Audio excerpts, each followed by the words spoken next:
of them just want squeeze one tits and all of them just want suck. Have a next one on the phone so she need that dick, so the next she run out of luck. Why? Cause the one ya cool it tick, when she can't get me, she a moody bitch. Young and wild, so I'm moving quick and done full of style when I shoot and miss. Wet like tsunami. You want me, now you punani. Anyway you see the John, you a boom off it. So you grip on my belt and pull off it. Cause you wet like tsunami. You want me, now you punani. Anyway you see the John, you a boom off it. So you grip on my belt and pull off it. Her name Stephanie. Say she prefer me. Dark black shades with the 2C dip on it. Hot girl setting when she step in, yeah she dip on it. Sick on Remy and the Henny and she take my lip. Yeah. Anytime I say me ready, she a second it. Now me name in a second, she a back on it. If her pussy is a weapon, me a dead from it. Me just hope say me no lose my body head from it. Your body a enchant me in a little maze. Watch how you whine and a quan, so when me spit the brakes. Yeah man. Say them a chat tough and the guns where them have up and off of them. Said Kwana hype and have a little top like pad up with them. Liquid man and wicked man, defend yourself, no coffee friend. Bow them bad and none of them no better than me puppy them. He must see in a dream. Boy come a talk about clean machine. The whole 21 in a the clip a theme. Rubber clip from the rubber clip game. Boy must see a smoke caffeine. I tell me about how him run papine. How the fuck the place where you live dropping? It's safe machine like soft machine. Fool. Sorry bro, if you're not from Jamaica, you don't know that song at all. But first in the face here, the voice today, don't say a kogency for the kogency rock channel. And today we have the deadly war in NorthWest London, CSB versus SGB.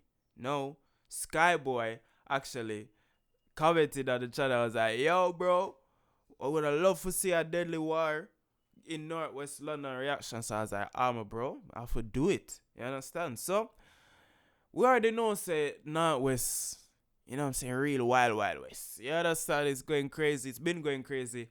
And the man them just stop. Niggas just go to jail, come out, just continue and just, you know, find ways to keep doing what they were doing before while not getting caught. You understand? Some of these niggas still getting caught. You understand? So the violence is never ending over there. In general. In London in general. You understand? So and we're doing a lot of these like war videos, you know, at a point. But I don't know why we stopped. Like Drillers UK and Trap Geek. If you want more Drillers UK videos and Trap Geek videos, let me know in the comments, man. Because I really enjoy those. You would just sit down and just hear niggas doing the most vile shit for like 10 minutes straight. You know what I'm saying? Like, it's kind of nice still. No, when you say it out loud, it don't sound nice, but the videos are nice, man. But anyway, if you want more of these, let me know in the comments. Hit the like button, jump in the comments, and subscribe. Subscribe to me. Subscribe so we can hit 5k subs. We're at 4.5, but we need to hit 5, then make it live. Let's jump into the video. Alright guys, I'm back with another one and we're in familiar waters. The borough of Brent, home to some of London's most deadliest gangs, and at one point, the capital of gun crime. What? Today we'll be focusing on two particular sets, Stonebridge and Church Road, a war that has been active for almost 2 decades. I'll be touching... Here say a whole heap of Jamaican there, Stonebridge still in a dog. Well, is that true? Let me know in the comments. Are a lot of Jamaicans in Stonebridge? Slightly on the set's history, but rest assured I'll be focusing mainly on a modern string of violence between these... Well then that's hard to answer still, cause enough Jamaicans there everywhere.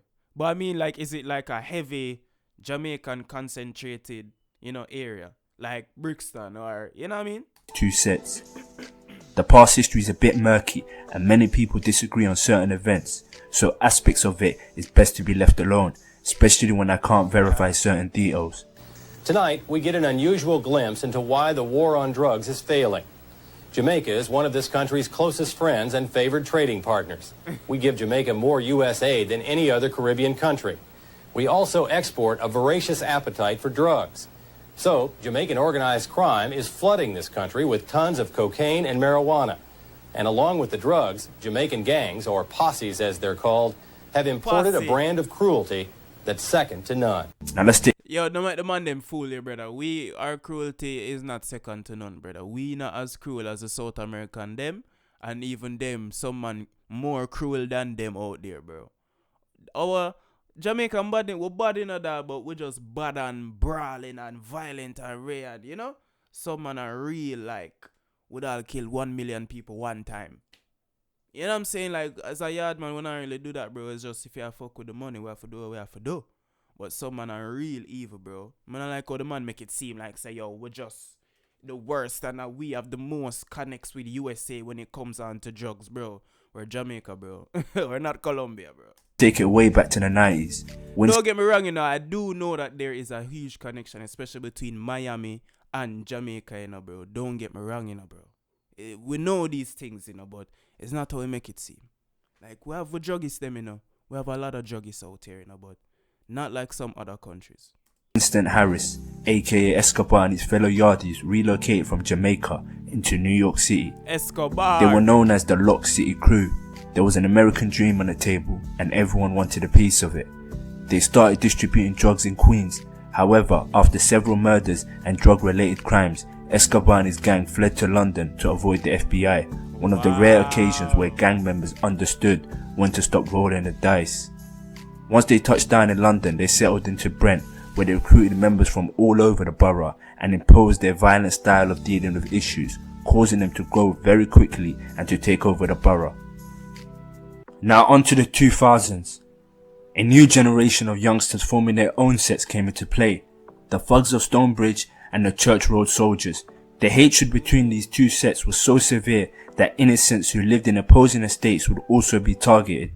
Kaiser Osman, also known as Ozzy, a resident from the Stonebridge Park estate, was bullied by younger members of the Church Road Soldiers in and outside of school. Despite Ozzy being a civilian, he and his family would often make reports to the police claiming to be a victim of the bullying. Members of the gang would purposely bang on his door screaming, "I will kill you." They were surrounding his house armed with knives, shouting these intimidating remarks regularly. One day, No, but why them take set for Ozzy though? Like, why? Them don't know where nobody else live in the community? I'm sure if you're pulling up, you'll pull up and be like, yo, maybe, you know, or maybe you'll see niggas outside or something, like, or maybe niggas, I don't understand. Like, why? That's what I'm trying to understand. Why them take set for him? Like, why? Why? I just don't get that part. Like, he's a civilian that, like, leave the nigga alone. he was seen walking out of the community centre in the Church Road estate. A few members of the gang approached him. They began assaulting him, and he was stabbed right in the chest. He died shortly after due to his injuries. Aye. Members were arrested, some as young as 12 years old, where one member was charged with his manslaughter. And that's the thing, Tina, bro. You just have these young niggas, like, ready to do it too. Like, they want to do this shit. They want to go and get that body. Like, bro, I'm staying inside. And I'm sleeping with my ying across me. In 2001, Shakar Anderson, aka Cash, was a talented musician who was about to be signed by dancehall artist and legend Movado. One day, Cash got into a sticky situation with a Stonebridge member named Shorty. Unfortunately, the situation escalated and Shorty shot Cash at point blank range and robbed him. Cash almost died from his injuries, but thankfully survived. Cash was left with nothing but trauma and anger and vowed to avenge his wounds. In 2002, famous UK rapper Dizzy Rascal held an event at a nightclub to tackle gun crime. The irony is that Cash and Zino both attended the event armed, Zino being the older brother of Nines. Oh, I think I saw this one, the story of this when I watched the story of Nines, or like Nines' older brother, something like that. I remember I watched a Drillers UK video with this guy's face in it and his story about it, or something like that. Very important individual that will make a name for himself in the future. Also in attendance was Shorty, the man who almost took Cash's life a year prior, as well as another Stonebridge member named Enzman. Cash spotted him and instantly shot Shorty in the back of the head. Zino also saw Enzman and began firing, hitting him in the neck. Enzman attempted to escape, but sadly collapsed outside the nightclub and died. Despite several people witnessing this, no one said a word due to fear, and both murders are unsolved to this day. Now forward to 2000. You just walk in somewhere, brawling, bait face, murder 2 man, walk guy your yard, and that's it. Like, bro, sometimes this shit's like a movie, bro. 2007, a pivotal moment in a Northwest London gang culture, the introduction of the bandana movement. Stonebridge linked up with several sets such as South Kilburn, Chalk Hill and Monks Park. They all flagged blue. Their rivals flagged red. I go into more detail about this in my other video that's on my channel that you should check out. However, Church Road, they stuck with a black flag to distinguish themselves from their rivals. They weren't a part of the link up despite sharing the same rivals and kept to themselves. April 2008, Zino, aka Wayne Freckleton, was sitting in a barbershop when he was brutally shot and killed by masked gunmen. The gunmen were Ford and Osborne, 2 Stonebridge members who were later sentenced to life in prison. This vicious attack was... But that's the thing, you know, if I have caught bodies before, bro, I'm not getting my haircut at a public barbershop. I'm just not doing that, ever. I don't care. I don't care if the barbershop is right beside my house. I don't care if it's tucked away in the ends, in one alley, in one break. The fact that it is open to other people, other random people at that, bro, I can't leave my life at a chance up to random people. Okay, you don't know who's going to come into the shop or walk past the shop. You understand what I mean? Like, if I'm out there catching bodies, I'm not eating anywhere public, and I'm not getting my hair cut in a pub. Dog, that's why enough Jamaican bad man, them look rough. No hair to cut, no trim, no nothing, bro. Or them do them trim themselves at home. You understand? Some DIY thing, bro. You can't just outside like that if you're catching bodies, bro. ...was a revenge for the double murder Zino was a part of in 2002. Although it happened a good 6 years ago, it's a testament to the statement that revenge has no expiry date. No expiry date. Oh, it's probably that's why, cause 6 years later, he probably thinks everything's sweet. Okay. Sentenced to life in prison. This vicious attack was a revenge for the double murder Zino was a part of in 2002. Although it happened a good 6 years ago, it's a testament to the statement that revenge has no expiry date. 2009, Church Road affiliate Pinky had been attending a party inside the local primary school on the Stonebridge Park estate. Hours later, whilst leaving the premises, he was confronted by Stonebridge members, which led to a gunshot being fired. Pinky was hit and later died from his injuries. Stonebridge member Grandad and others were arrested, even going as far as to arrest a schoolboy in connection with the murder. But due to insufficient evidence and no witness coming forth, the case was later dropped and the murder remains unsolved. Wow. An individual from the Church Road area that goes by Dipset was once spotted by Stonebridge members. They forced him to strip naked and do star jumps, repeatedly smack himself in the face and to scream "Stone busy." Now this stripping business is something I've seen gangs all over the world do, and I generally think it's one way closeted, down low homosexual gang members can express their desires whilst disguising it as humiliating an op, because there's nothing gangster about it. The video was... They're humiliating the person. I know what he's trying to say. Is like, oh man, why you want to see a man naked, bro? Oh, you're just trying to get your gay stuff. Nah, bro. It's that maybe some niggas are low-key gay, but like that is the maximum embarrassment to strip somebody naked, bro, and have them naked on camera doing shit, because he's never put himself out there naked and he wouldn't, and you're telling him, hey, I know it look gay and it sound gay, but it's like, you have to understand, them thing they probably all found from the mafia man them, you know, bro, where their view on, you know, the homosexuality is not like us black culture people, bro. You understand? So they're probably stripping niggas naked all the time, embarrassing them, burning them alive, things like that. So stripping niggas alive for humiliation have been here since badness has been here. It was uploaded to YouTube, but for some reason you can only hear the audio. Now on to the 2010s. Stonebridge member K Coke was making a name for himself in the rap scene, consistently producing bangers, notably his hit Are You Alone Fam, which was dedicated to dissing former Stonebridge member Spider, who snitched and relocated outside of London. K Coke also did a fire in the booth and was one of the first artists I've seen hit 1 million views back then. This was a monumental feat, as London didn't have much of a rap scene. Like, this song sits at a pretty 22 million views today. Ooh. That's nice. Now on to the late 2010. K-Coke and fellow member Squingy was spotted in a barber shop by Church Road members. K-Coke was sitting waiting for his haircut when they ran up on him recording, verbally abusing him, throwing bricks and leaving with his jacket. K-Coke stood his ground and jokingly replied, "What you saying?" So credit to him for that. You can't buy a heart. What? 30 man, K-Coke, pussy, church road, crime scene, one order. Yeah, 30 man. What? What? I'll bang the kid. What? 30 man, K-Coke. Now throughout the next few years, I said, "Aye, what you say?" Is it like, I said, "What? What am I saying? I can't fuck him up." Operation Trident, which is a police service unit originally set up in 1998 for the black community as the community-led initiative with the police to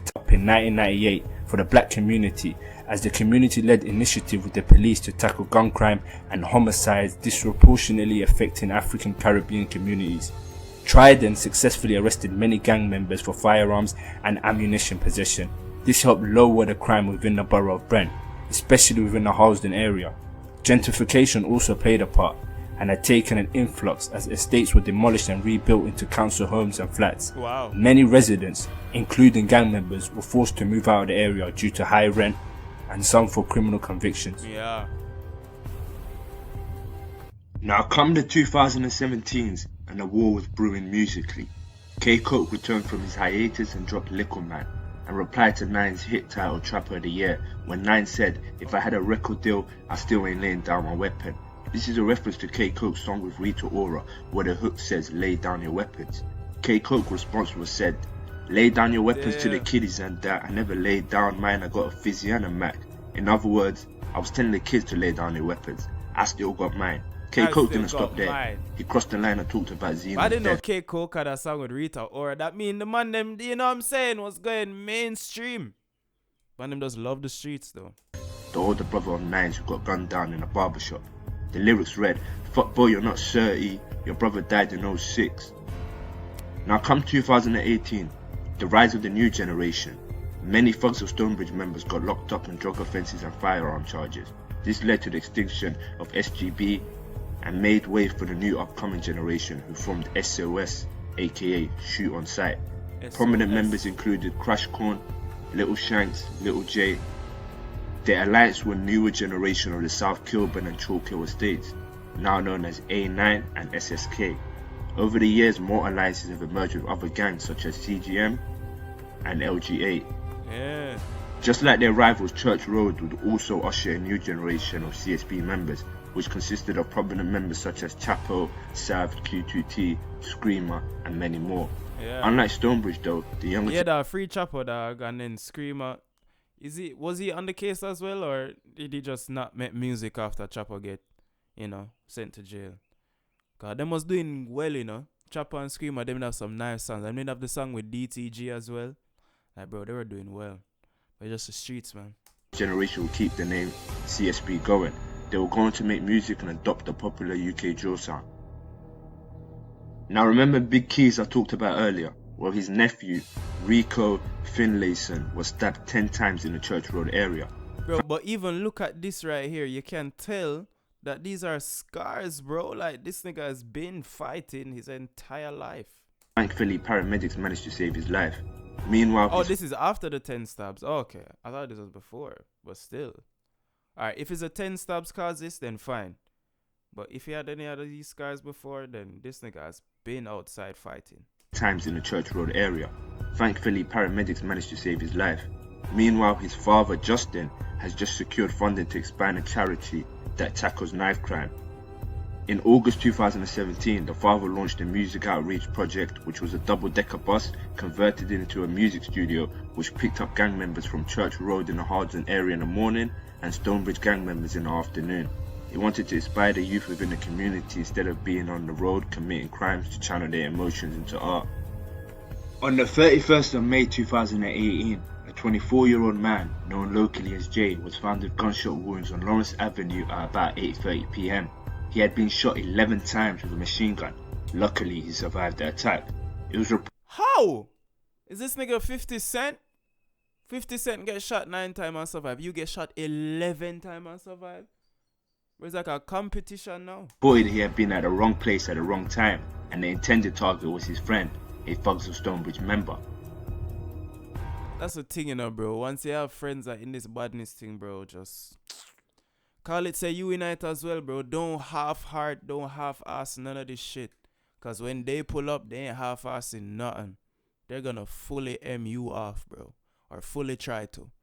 So, you know what I'm saying? Like, and when I say half-ass it, you can't have a friend that's in the badness and then you're gonna be like, nah, bro. I'm not in it. Because when they pull up, you don't have time to explain that, yes, he's my friend and I spend a lot of time with him. But I'm not a gang member. Like, I have nothing in common with him. I'm just his friend from high school. Like, come on, bro. Ain't gonna do that, man. So if you have a friend that's in gang business or in badness, bro, might as well you just turn gang business and badness too, or just cut off your friend. You have to be 100 or 0, bro. All in or all out. No half in this shit. 2019, an event took place that added oil to an already raging fire. This would lead to severe upscale in future violence. One day Nines was driving around in his Porsche and had been spotted by Mad Big and AR. After they locked eyes, Nines was chased. This is what led to Nines crashing his car. AR and Big caught up with him and stabbed him in his face. AR even recorded him chasing Nines. This was a stupid decision to chase clout and incriminate himself, which further aided the police. They used the footage as evidence in the courtroom and he was later sentenced for the stabbing. Nines left with a nasty scar that you can see today on his face. On the 5th of July on Harrow Road, Monks Park, at around 8:10 PM on Friday, Craig Small, aka Smalls, a Stonebridge member and friend of K Coke, was gunned down. This was a retaliation for what happened to Nines. When such a name brand and important member such as Nines is attacked, the retaliation always has to be murder. The shooting was caught on CCTV. The shooter creeped up close and unaware Smalls standing outside a chicken shop was shot at point blank range. And when it looked like the shooter was fleeing, he came back to shoot again while Smalls was lying on the floor. Some arrests were made, including fellow CSB rapper and right-hand man of Nines, Scraps. He was charged on September 12 with perverting the court of justice. The death of Smalls hit Stonebridge heavy. Emotions were high and retaliation was a must. Without any proof, they thought St. Raphael's had involvement in his murder. This led to tits for tats with them. St. Raphael's? St. Raphael's had involvement in his murder. This led to tits for tats. Let me know who's that in the comments. Without any proof, they thought St. Raphael's had involvement in his murder. This led to tits for tats with them. They resorted to taking their anger and frustrations out on any St. Raphael's member they could find. The next day, St. Raphael's GK was shot numerous times while sitting in his car. Fortunately, he only got shot in his arm, was rushed to hospital and discharged. Both Skeng and M1. Wow. Imagine you're sitting in your car and niggas pull up, let off be a shot, you think you're dead, then you're like, oh, it's just here. Oh, alright, man, let's go to the fucking hospital, nigga, and get this shit out. Like, bro, y'all niggas ain't shooting right. You can't run when we shoot. One would be arrested for their participation in the attempted murder. Young Sam was charged with the murder of Smalls for their rushed to hospital and discharged. Both Skeng and M1 would be arrested for their participation in the attempted murder. Young Sam was charged with the murder of Smalls. The next day, Young Sam was charged with the murder of Smalls. Damn. Murder. Young Sam was charged with the murder of Smalls. The next day, Beefy rounded up Thugs of Stonebridge members to go after St. Raphael's leader Bucky. This is because they wanted to make an example by going after the main figurehead at the time. The Thugs of Stonebridge members saw an innocent man named Kwasi Mensah walking out of a shop. They followed him and shot him in the head at point blank range. Another case of mistaken identity. But man say, so bro, is it that you don't know who this nigga is? You don't know what him look like? But then you're gonna say, oh yeah, we're gonna M him though. You're gonna M someone that you don't know what he looks like, or you only know his face from a picture. And probably like it's a one picture from way back when. Come on, bro. Because the bosses of the gangs is, unless him fearless or him stupid, most of their faces are hidden and you can't find pictures of them. Even them all Facebook pages probably get taken down after a while. Like, you know what I'm saying? So I understand maybe you can't have constant imagery on the boss of Saint Raphael's or whatever, but fully just kill a random nigga, bro. Come on, man. Him and shot him in the head at point blank range. Another case of mistaken identity. A trend we are sad. Bro, imagine that. You're literally walking out. You literally just bought a chips. You bought you bought a juice. You walk go back at your yard, or you walk go back to your brethren them. Cause on a bun spliff and a play FIFA. Next thing you know, you just hear pow. Then you just see blackness. Cause him never know. So them a walk up on him. Like, bro, that must be like, I feel so sorry for that guy, bro. Rest in peace to him. May his soul rest in peace, bro. Cause your soul probably not even understand why this shit happened. No, sir. Anyway, that just fucked me up because he had nothing to do with that. This nigga's walking outside of our shop, just randomly gets shot in the head. I'm staying inside, bro. I'm not even going to the shops anymore, bro. If I live anywhere near any gang business, bro, I'm staying inside. Point blank range. Another case of mistaken identity. A trend we are sadly so accustomed to. Come 2020, many CSB members were released from prison and held a block party to celebrate. A SOS member got word of the party and slid. The gunman spotted a CSB member along with his family and started shooting. The CSB member was shot in his arm, his wife was shot 5 times in the chest. And the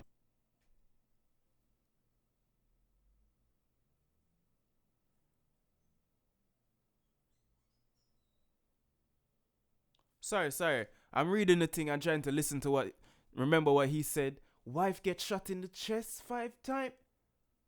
Jeez, toddler terror boy, 2 shot alongside his mom and 2 teen relatives after dad cleared of stabbing gangster to death. Wow. The most heinous crime of them all, their 2-year-old was shot in the head. Thankfully all survived but had life-changing injuries. Jesus Christ. Their 2-year-old was shot in the head. Thankfully all survived but had life-changing injuries. The shooter was Crash Con. He was charged with triple attempted murder. However, he beat the case due to insufficient evidence. Now talk about luck. I'm sure you can imagine the sheer anger the CSB member was going through.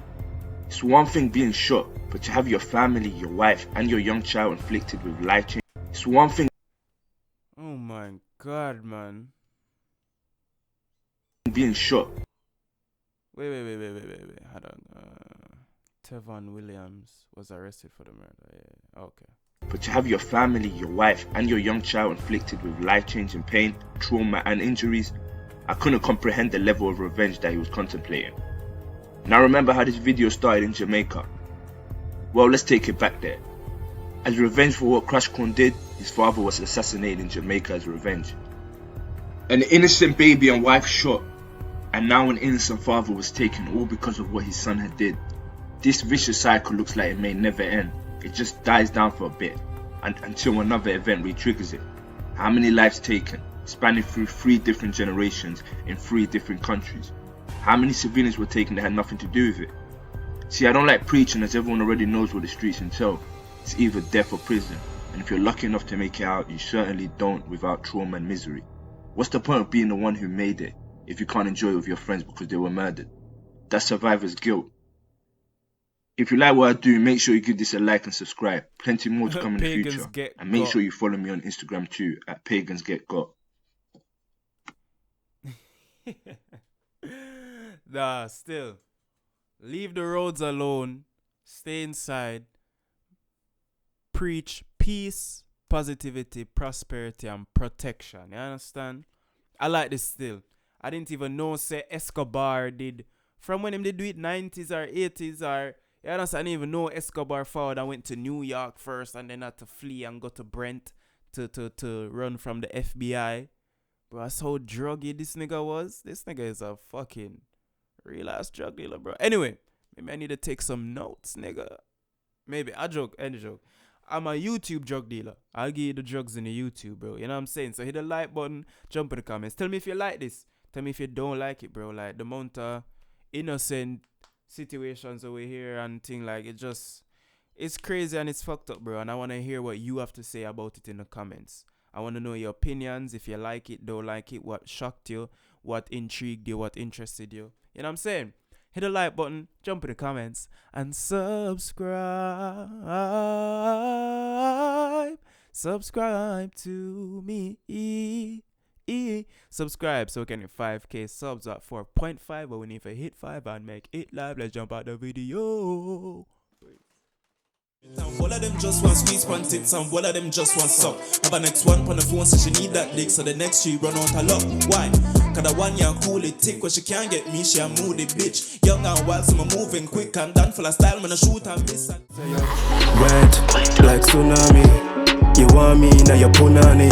Anyway you see the John, you a boom off it. So you grip on my belt and pull off it. Cause you wet like tsunami.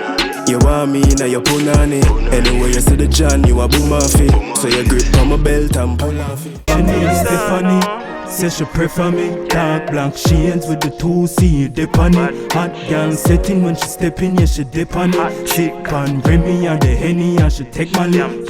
Anytime I say me ready, she a second it. Now me name in a second, she a back on it. If her pussy is a weapon, me a dead from it. Me just hope say me no lose my body head from it. Your body a enchant me in a little maze. Watch how you whine and a quan, so when me spit the brakes.